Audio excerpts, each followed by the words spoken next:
Selamat pagi anak-anak ibu semua. Apa kabarnya hari ini? Semoga semuanya masih dalam keadaan sehat ya. Perkenalkan, nama Ibu Lince Norayeni Berubarus, atau kalian bisa panggil Ibu Lince.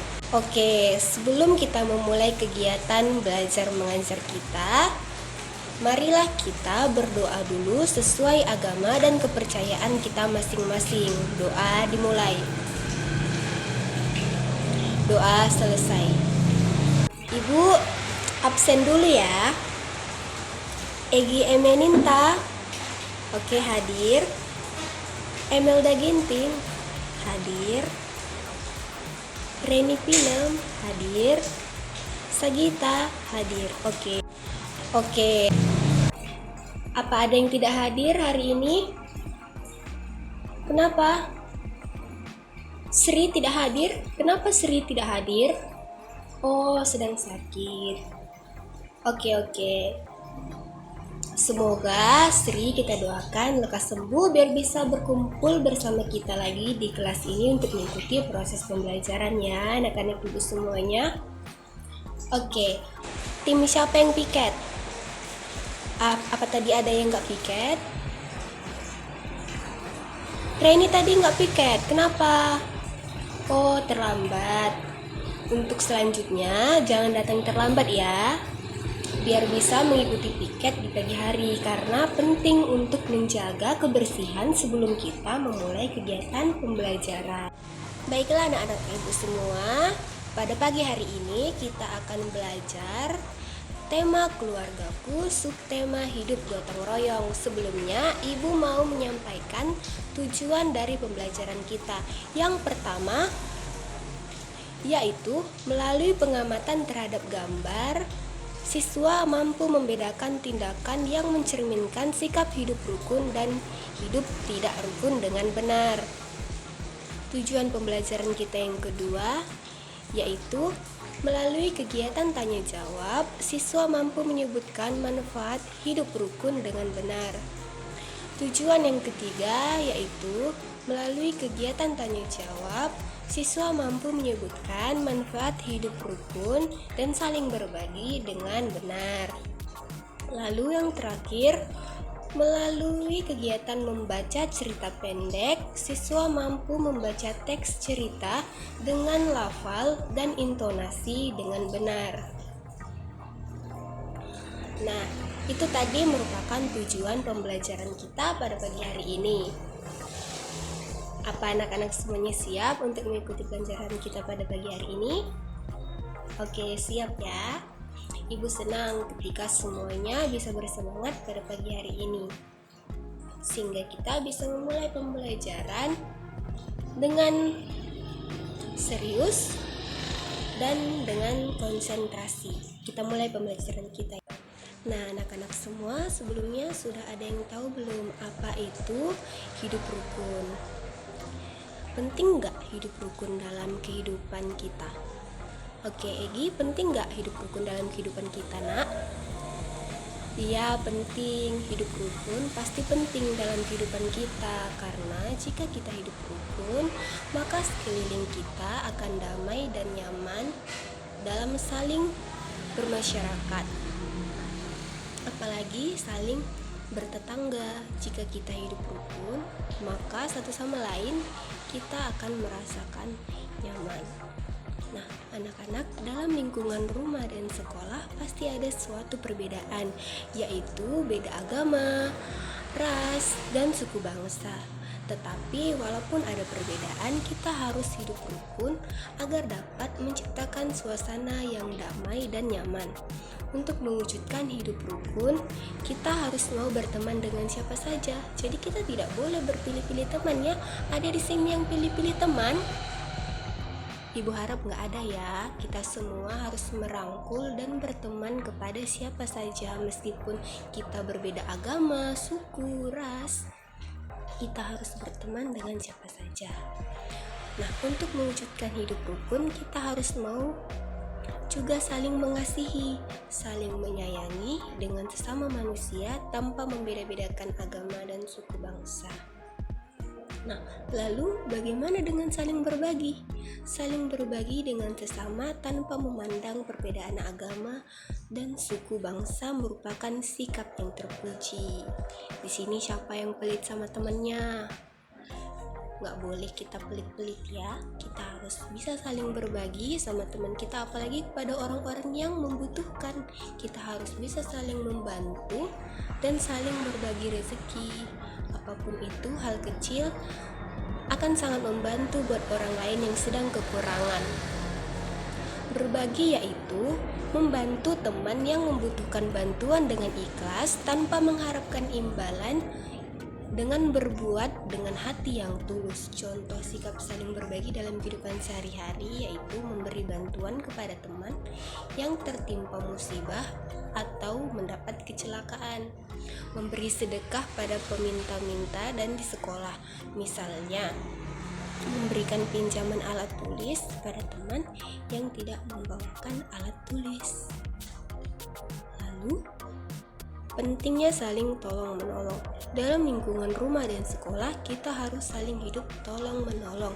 Meskipun kita berbeda agama, suku, bangsa, karena manusia itu tidak dapat hidup sendiri. Jadi, manusia itu membutuhkan bantuan dari orang lain. Contoh menolong dengan harta benda yaitu memberikan buku bacaan yang sudah tidak dibaca. Bantuan tenaga yaitu membantu mengumpulkan sumbangan dan menyalurkan kepada yang berhak. Saling tolong-menolong merupakan pencerminan sikap gotong royong sebagai sesama makhluk Tuhan, yang memang sepantasnya untuk saling mengasihi tanpa membeda-bedakan agama dan suku bangsa. Tolong-menolong sangat penting untuk mewujudkan hidup rukun. Nah, Ibu punya beberapa contoh hidup rukun dan hidup tidak rukun. Kita perhatikan sama-sama ya contoh gambarnya dan kita bedakan mana contoh yang benar mengenai hidup rukun dan gotong royong dan mana contoh yang salah mengenai kegiatan gotong royong dan hidup rukun.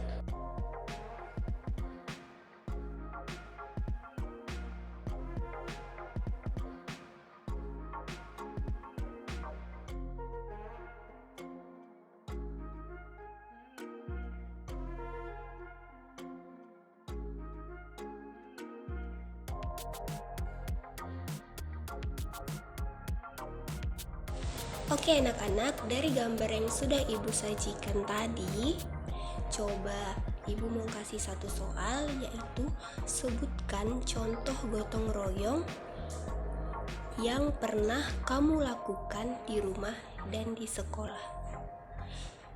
Sebutkan beberapa contoh gotong royong yang pernah kamu lakukan di rumah dan di sekolah. Oke. Nah, anak-anak semua, di sini Ibu akan membacakan cerita mengenai hidup rukun. Semuanya perhatikan ya, nanti akan Ibu kasih soal dan akan Ibu kasih tugas mengenai soal cerita. Yuni mempunyai seorang kakak bernama Fikri. Suatu hari, Yuni mendapatkan pekerjaan rumah dari guru matematikanya. Saat itu, Yuni tidak mengerti tentang materi di dalam pekerjaan rumahnya tersebut. Kemudian, Yuni mencoba meminta tolong kakaknya Fikri untuk membantu mengajarinya tentang materi tersebut. Tetapi Fikri malah memarahi Yuni karena Yuni mengganggunya saat bermain game. Yuni merasa sedih dan pergi ke kamarnya. Kemudian Fikri menghampiri Yuni dan ingin meminta maaf karena tadi sudah memarahi Yuni. Fikri pun mulai mengajari Yuni materi yang Yuni sulit mengerti sampai Yuni bisa. Yuni sangat berterima kasih kepada Fikri karena sekarang Yuni sudah mengerti materi pekerjaan rumah yang diberikan gurunya. Nah, itu tadi contoh cerita mengenai hidup rukun di antara saudara. Kita sebagai seorang kakak, misalnya jika kita punya adik dan dia menanyakan kepada kita materi atau tugas yang diberikan gurunya ketika ini tidak bisa. Jika kita bisa membantunya dalam mengerjakan tugasnya, ada baiknya kita sebagai seorang kakak membantu adik kita dalam mengerjakan tugasnya. Jadi kita tidak boleh memarahi adik kita. Kita kan sebagai kakak harus bertanggung jawab dalam mendidik dan mengajari adik kita. Oke, selanjutnya ibu akan memanggil 2 orang untuk membacakan sebuah cerita tentang hidup rukun sesuai dengan yang sudah ada di dalam buku paket ya. Oke, yang pertama Reni maju ke depan. Ceritakan mengenai hidup rukun yang ada di halaman 12. Oke, terima kasih Reni buat bacaannya. Belajar di rumah ya. Yang kedua Egi Emenintal Buru-Buru Singa, maju ke depan nak, bacakan mengenai tentang hidup gotong royong di halaman 13. Oke, bagus sekali Egi bacaannya. Untuk yang lainnya, teman-teman anak-anak semua, ibu harap bisa dengan baik memahami cara intonasi membaca, mengerti tentang bagaimana hidup rukun itu, apa saja manfaatnya buat kita, dan pentingnya bagi sekeliling kita. Selanjutnya, ibu akan memberikan soal. Yang pertama, berikan contoh sikap hidup rukun, saling berbagi, dan tolong-menolong di sekolah. Yang kedua, apa yang dimaksud dengan gotong royong itu? Yang ketiga, apa manfaat hidup rukun, saling berbagi, dan tolong-menolong? Itu merupakan tugasnya di rumah ya. Minggu depan akan ibu periksa.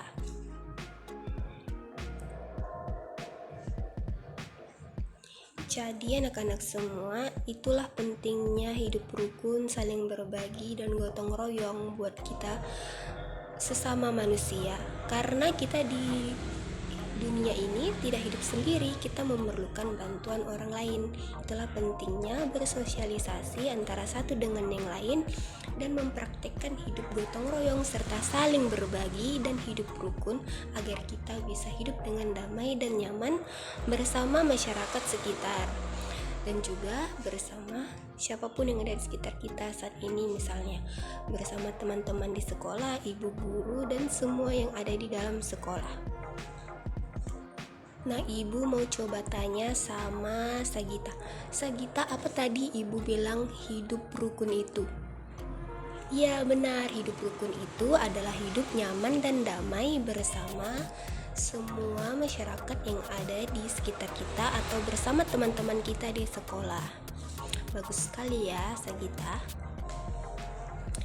Nah, untuk selanjutnya PR-nya dikerjakan di rumah, jangan sampai nggak dikerjakan ya. Minggu depan akan ibu periksa. Oke, kita akhiri pembelajaran kita hari ini. Ibu mau satu orang untuk membawa doa sebagai mengakhiri pembelajaran kita. Ibu mau Emelda Ginting untuk membawakan doa. Doa dimulai. Oke, doa selesai. Demikianlah anak-anak pertemuan kita hari ini. Kiranya minggu depan semuanya sudah menyelesaikan tugas-tugas yang ibu berikan. Jadi dikerjakan dengan baik, dengan benar, jangan ada yang gak mengerjakan PR. Dan semoga minggu depan semuanya kembali hadir dalam keadaan sehat. Teman kita yang tidak bisa hadir hari ini dapat kembali hadir minggu depan dalam keadaan sehat. Oke, selamat siang semuanya. Sampai berjumpa minggu depan.